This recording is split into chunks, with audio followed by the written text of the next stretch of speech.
Brennan and Honesty Brennan asks one of the most profound questions of our generation.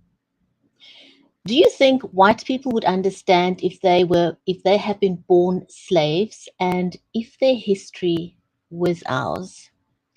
So the book What If White People Were Slaves introduces a tale of American history that will shock your system. The book represents storytelling at its finest, but in the waters that no one has ever dared to tread until now. What If White People Were Slaves provides readers with an opportunity to walk in each other's shoes. Don't go away, we'll be right back.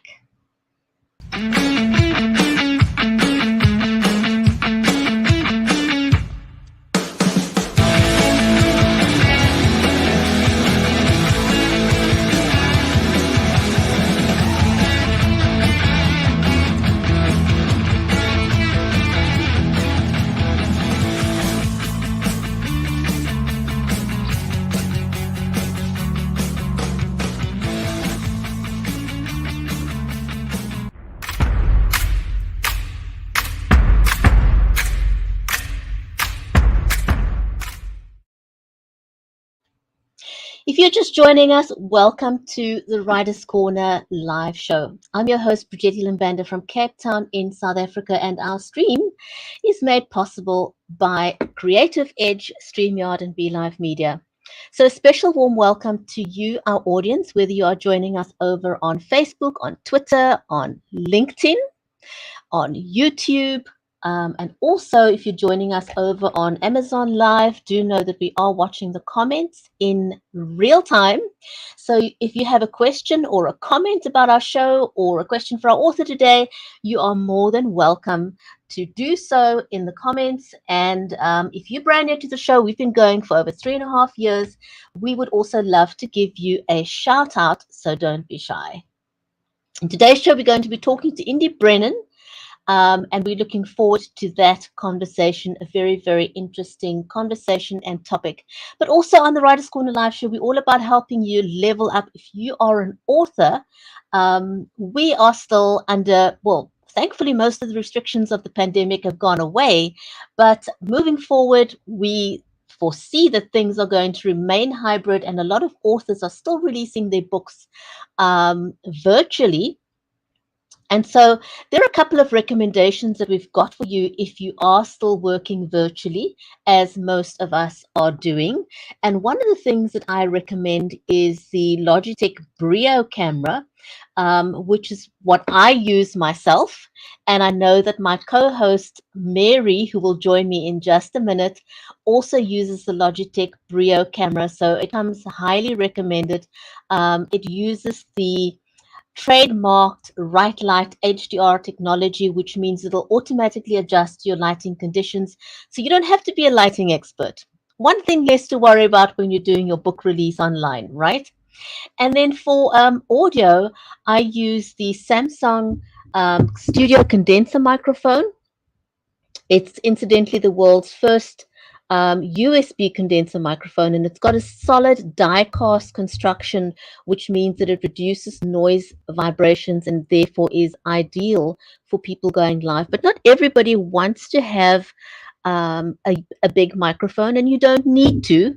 So, but I do recommend you get one other than what's built into your phone or what's built into your computer or laptop. And so the other thing that I recommend is the Rode Lavalier, which is a lapel microphone. So whatever you do, do get something, because you want people to be able to hear you clearly. So the Rode Lavalier comes recommended. And then the other thing, you know, a lot of people use their phones to go live, and there's nothing wrong with that. A quick tip: make sure that you put your phone into landscape mode, and that's the way that you avoid those black lines that you see on the side. People often wonder, why do I have black lines? It's because your phone is not in landscape mode. And the other thing that I highly recommend is that you don't try and stream or do a book promotion with your phone in your hand. Do use a tripod to stabilize it. Otherwise, it has the effect of making people feel just a little bit seasick, and you don't want that. So what I recommend is some sort of a stabilizer when you're promoting your book, like the DJI Osmo, which is a gimbal. Or you could use something like the iographer on top of your tripod, just to make sure that it is stabilized, that your hands are free, that you can hold your book in your hand and talk about your book with confidence, without worrying that your phone's going to come crashing down on you while you talk.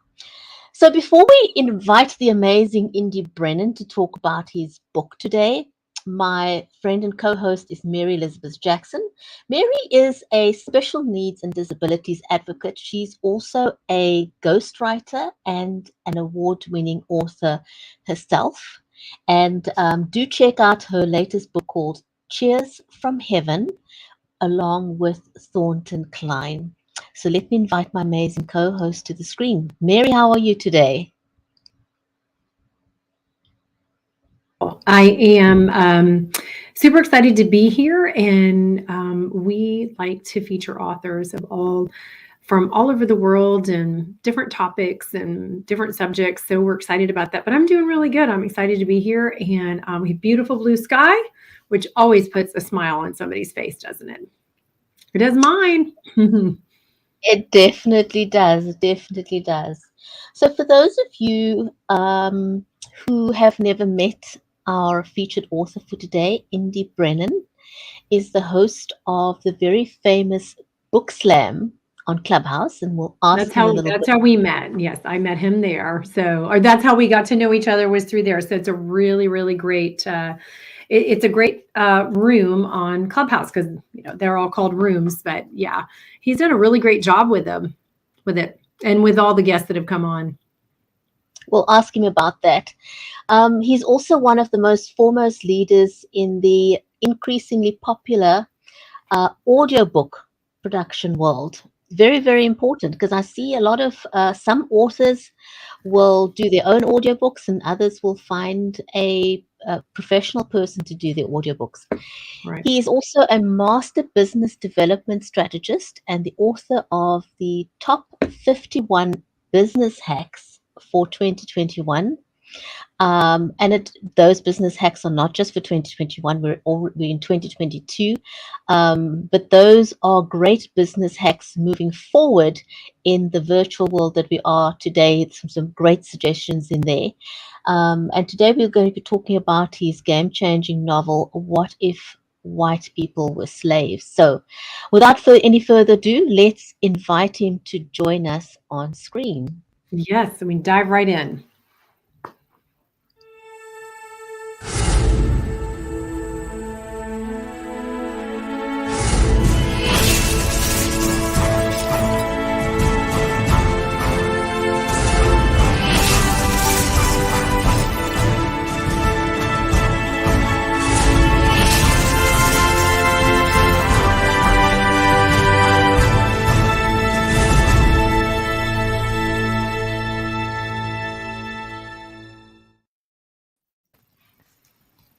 Hi, do you like that entrance? Yeah, I love it. I was wondering who you were talking about, but no, it was great. Is the guy behind you? Awesome. No, I'm kidding. No, it was fantastic. I appreciate it. Yeah, awesome. We're so excited to have you. You know what I love, and we need to introduce, I don't think I've introduced Tim Burgetti to Darshan McAway. We need to introduce you guys to each other, because you guys are just rocking it, both of you. And Darshan is a friend of ours, and he's an entrepreneur, books, cologne, shirts, he does all kinds of stuff, and he's just a go-getter, just like you are. And I think you guys, but it's so much fun to talk to you and to see all the things that you're doing, and to collaborate and participate as well. So we're going to dive right in and just get started, so we don't waste any time. Absolutely.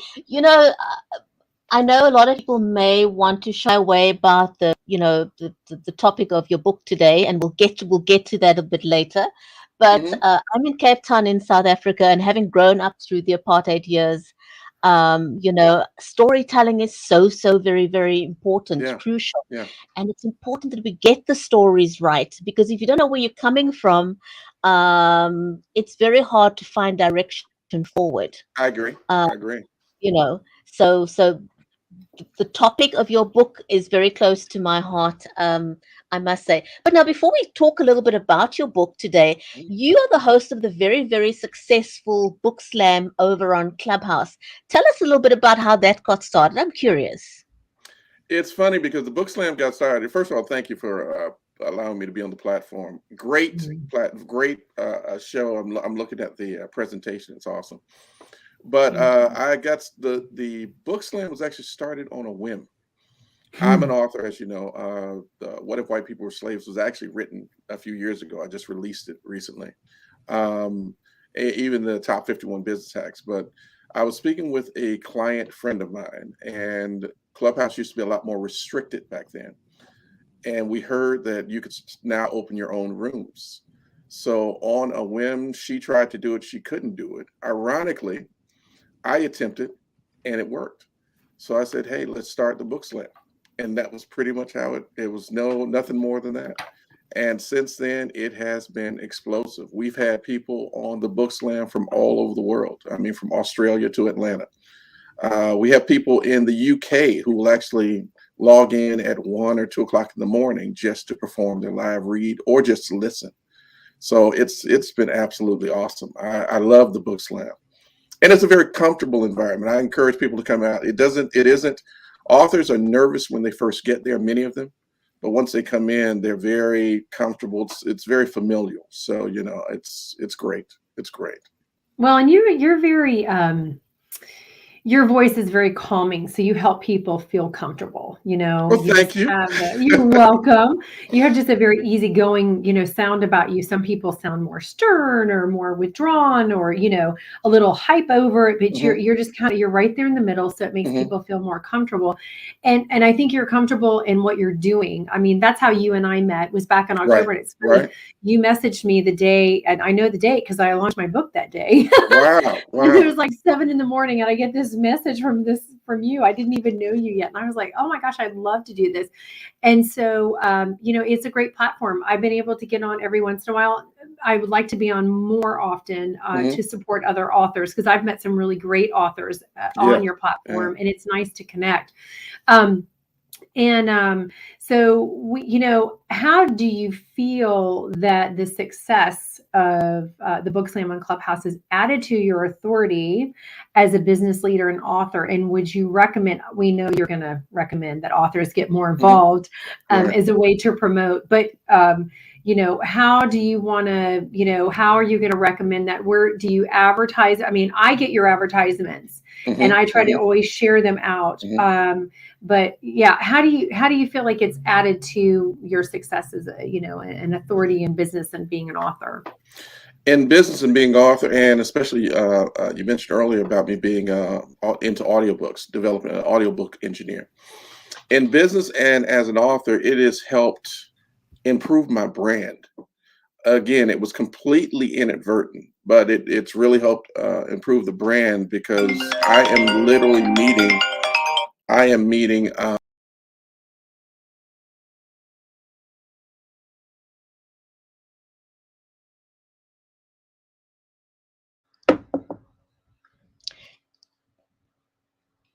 Indy, we don't have any sound. I think you were trying to put your phone off there.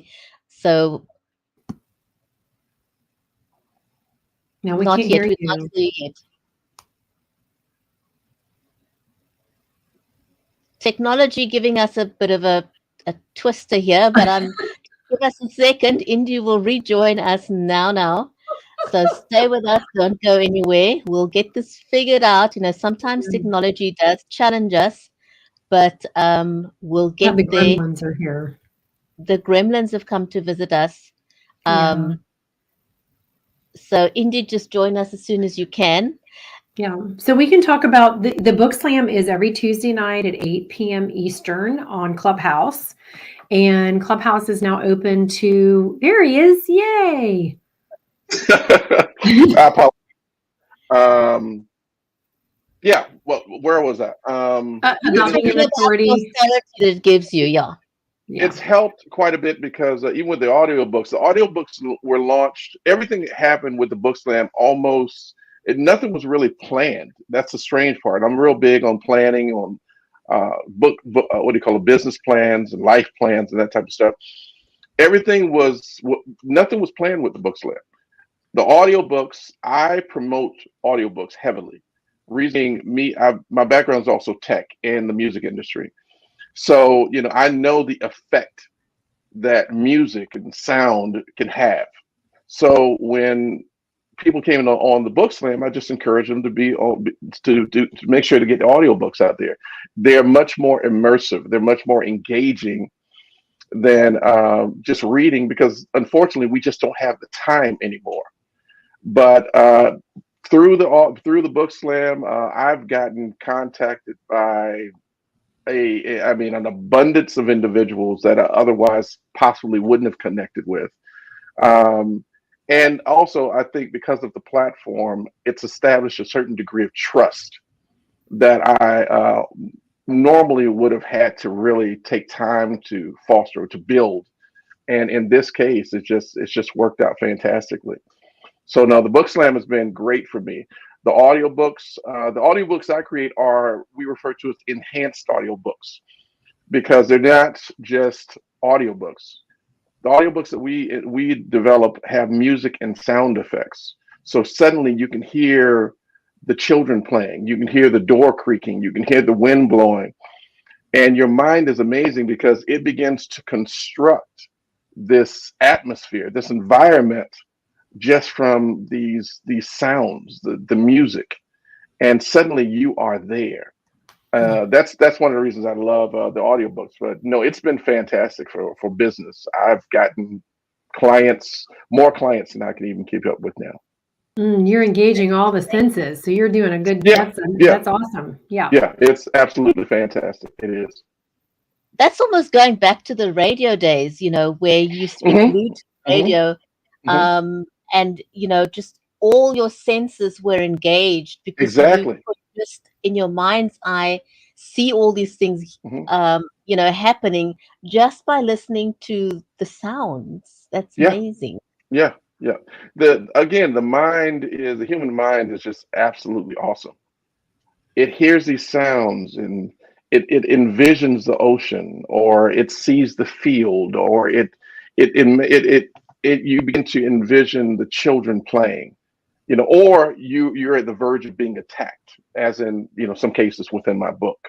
So it's an awesome exchange. I love audiobooks. Love them. So I'm curious now. So you wrote 51 successful business tips for 2021, winning strategies for getting your business into the game. And then you've also written what if white people were slaves? Now, so are you saying you wrote what if white people were slaves first, and then you wrote 51 successful business tips, but you didn't release the book until after? Is that correct? Right. That actually what happened was, What If White People Were Slaves was originally released a couple of years ago, but under a different title. It was titled Reciprocal. And it didn't do as well under Reciprocal, in part because honestly, people didn't understand what it meant. Right. There wasn't enough detail. Right. I had to go through too much explanation in order to get people to understand. So it was rebranded last year as What If White People Were Slaves? And that exploded because the question behind Reciprocal was, what if white people were slaves? So again, it was still a slight disconnect, but by just eliminating Reciprocal and just bringing out the question, it's been awesome. I've gotten incredible feedback. Go ahead. So that to me speaks to the importance of the title of your book, because if it's not if it's not descriptive, if it doesn't kind of ring a bell with people immediately, it's not going to have the kind of impact that you wish it to have. No. That's titles can make or break a book. It can. Of the titles. Now, I want to know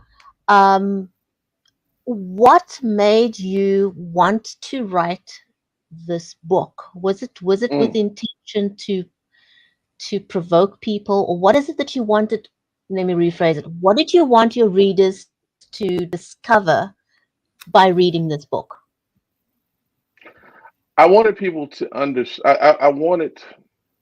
I think back to Jane Elliott's Brown Eye, Blue Eye experiment, where she, when it was the day, it was, I believe, in April of 1968, Martin Luther King had just been killed. She noticed that her fifth grade students were not, they didn't feel anything, which was a reflection immediately of the parents. Again, because in 1968, there were literally two different worlds. Even today within our society, I've asked a lot of people, how do you feel about Syria or Somalia, Americans? And they all look at me crazy. But they look at me crazy because there's no connection. They don't understand the relevance of that question. With what if white people were slaves? It's the same thing. There are cultures and communities and groups within this country that feel sorry for George Floyd, or they'll feel sorry for Sandra Bland or Trayvon Martin or Eric Garner, but there's a disconnect. They don't understand why this other group is so traumatized by this experience. So what we do, what the book has done, it's switched roles. So when you begin to talk about slavery and the effect of slavery, and the long-term effect of slavery, by reading this, it begins to establish a brand new foundation. It's a position that, in particular, white people and Black people within this country have never been in. When a white person can actually, in the book, there's some pretty graphic stuff that happens, and I've gotten DMs where people have been offended. The intent has never been to offend anyone. It's actually to broaden your way of thinking, to expand the way that you think, and to initiate a heightened level of empathy for your kinsman, your fellow American, or your neighbor. It doesn't even have to just be American, but by doing it, it's been a great experience. It's been a great experiment. When you get offended by what if white people were slaves, you are innately or inadvertently agreeing that I don't agree with what happened, even though you don't realize it, even though you may not realize it consciously. And this is just book 1 of 7. That's what I was going to ask you. I see the book. Yeah. So what time period? You're starting at 1810. I know this is, this is, how far are you going? Like 1810 to current times. To current times. Okay. Go ahead. Go ahead. I want people to just be able to imagine how things may have been, again, when you start thinking about the Renaissance period, the civil rights movement, the Reagan era. There are a lot of, Reagan's, and I don't want to get into politics too heavily, but there are a lot of people that don't care for Reagan on one side of the fence, because Reagan literally did not help a lot of people on one side and he helped a lot of people on the other. At least we give too much credit to the presidents, the administration. And I just want to help people to be able to identify, and more importantly, just to think. If we thought before we spoke, before we reacted, before we criticized, I think it would be we'd be a much better society.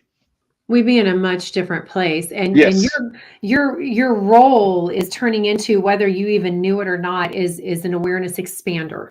Exactly. And helping people. There is such a big difference between awareness and judgment. It's exactly. two totally different things, because awareness is acknowledgement or knowledge of something without the judgment. Right. So, how much research did you do for this? Like, how deep did you go, and how long did it take you to write this book? I wrote book 1 and 2 in 45 days. Wow. Okay. And it was, as far as research, I am an African-American man in America. The research came from, I've always been a somewhat of I enjoy history. Mm-hmm. So I've always I've always been a part of this organization or that organization as far as civil rights. But it actually just came from personal experience or things that I heard other people talk about, and just switching those roles around. That's literally all I did. I have a gift where I can hear or I can envision something and just take it there. I stress to everyone, I don't hate white people. Okay. This is basically it's not even written for that purpose. Again, it's not written to anger anybody. It's written to, like I said, educate. It's written to expand your thinking, expand your sense of awareness. Because again, if we did that, it would be so much better. Well, everybody would be able to play in the same Yeah, sandbox with all the toys we could yeah, share. And I yeah, always say yeah, our planet is a sandbox, and we really need to, we need to yeah. understand we can play together. It's okay. It is okay. hmm The beginning of the book was written. The book starts out, and it's just describing an area of the South, and it's very descriptive, but there's nothing attached to it. I didn't want people to, even though the book is called it's titled "What If White People Were Slaves," I didn't want people to immediately understand where we were going with it. I got the idea honestly from Richard Wright, who wrote Black Boy, back in the Renaissance period. Amazing, amazing author. Because in the beginning of his book, he's describing a baby. And it shows how at a certain point in that child's, when the baby's first born, they don't identify with race or religion or anything like that. They're just a baby. And as the baby gets older, it begins to see the associations, make the connections. And these connections are unfortunately reinforced oftentimes by society. And that's one of the things with What If White People Were Slaves. That's how I wanted to open it up. I wanted you to start it out with something familiar. We've all seen Gone with the Wind or Roots, and a part of it is just something that all of us can relate to. You know, sipping on a glass of sun ripened sweet tea. The grass blowing and the kids playing. You don't even talk about color, but then it slowly goes into the essence of the experience, and that's where it picks up and gets very interesting. But the book, it was incredibly fun to write, believe it or not, and it was an experience for me because I literally took my mind to places I'd never even taken I'm sure. Indy, I've still got 1,000 questions, and it. I want to hmm interview you. I want to interview you again. I know we Seriously, we need to I have need, Indy I back need, on. I need an hour with you, Indy, hmm for this one. I need an hour with you. Seriously, I need to have you back. I need to interview you again. So I just want to quickly ask, can you read us, we're out of time, but can you read us a snippet from the book just to give people a sense? Yeah, yeah. Let me see. I find.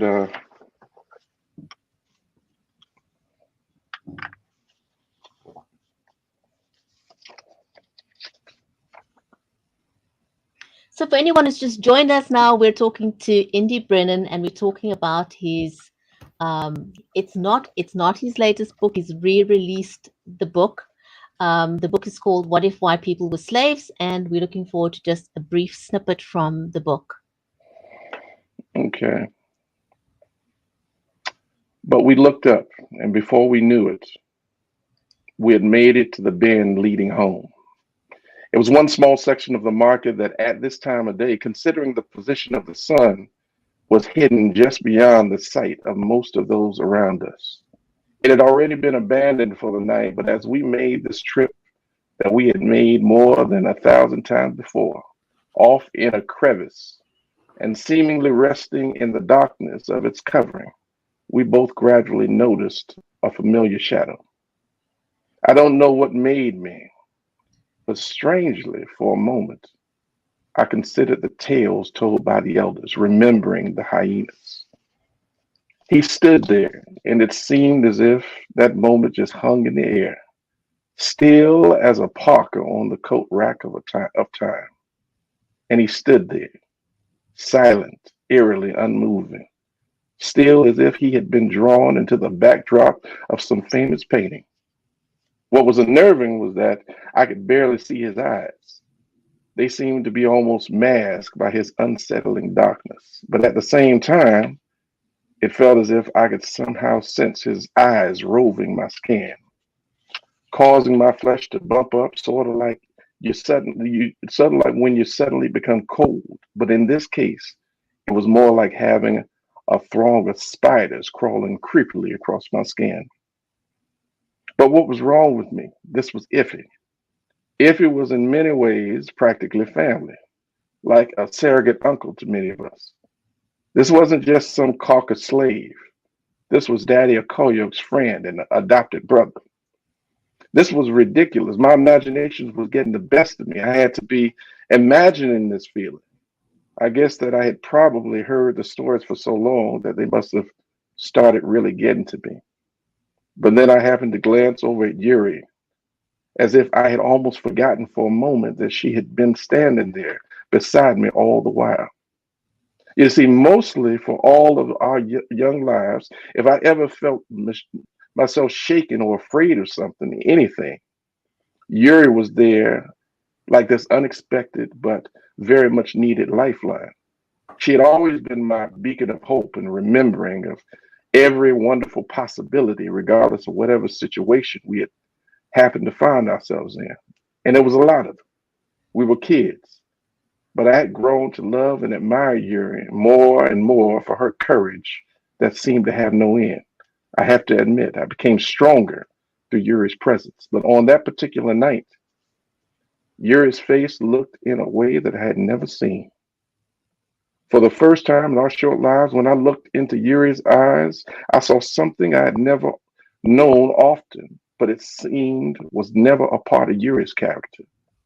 I found something in her eyes that seemed to somehow reach down into the very pit of her soul. For the first time, I could actually ever remember when I looked into Yuri's eyes, I saw complete and unmitigated fear. In fact, there was something about that particular moment that seemed to be disturbingly familiar to Yuri. There was something in Iffy's manner that Yuri had known before and that she seemed to fear ever knowing again. As I looked at my best friend, who I knew as well as I believed I could ever know myself, I noticed within her stare that there was visceral recognition, a knowing that had seeped to her core. While I was attempting to dismiss my own fear as just silliness, Yuri appeared to be all too familiar with the sin of evil, suddenly drifting on the currents of that moment in time. Wow. You're a great storyteller. Oh, thank you. You are. I mean, you're very captivating, Indy. Thank you. Yeah. We were right there with him, weren't we, Brazetti? Absolutely. Absolutely. Oh my goodness. Oh my goodness. Oh my goodness. I've got to tell you, over on Amazon Live, Cookbook Diva says, thank you for that reading. We've never actually had somebody say thank you for that reading. And I think that speaks to just how captivating you were Thank you. in reading that. So thank you so much for that. We're out of time, unfortunately. We could really have kept you on the show for an entire hour. I know. We only do 30 minutes, and we need to have you back, okay? I'd love to be back. Love to be back. This is a great show. Thank you so much. We love it. And you know what? Ours started on a whim too, Indy. So really, July 2017, we wanted to do a show together. We were friends, and it was like, hey, let's do an author show. And then here we are. So, and then we've created a network, Writers Network. And so we've got one show that we've had join us, and we're looking at another show. So we're trying to grow this author network. We're really excited about it. Fantastic. It's great. It's been great. Thank you so much for allowing me to be on the platform. It's a big pleasure. Thank you for joining us. And thank you to everyone who's joined us over on, I almost said Clubhouse. What I meant to say was Amazon Live. That's tonight at 8. Yes. Tonight at 8 o'clock. Yeah. Facebook, LinkedIn, YouTube, Twitter. You all are amazing. It was lovely having you join us today. Take care, stay safe, and we'll see you next week on another episode of the Writer's Corner live show. Stay well, everyone. Bye for now.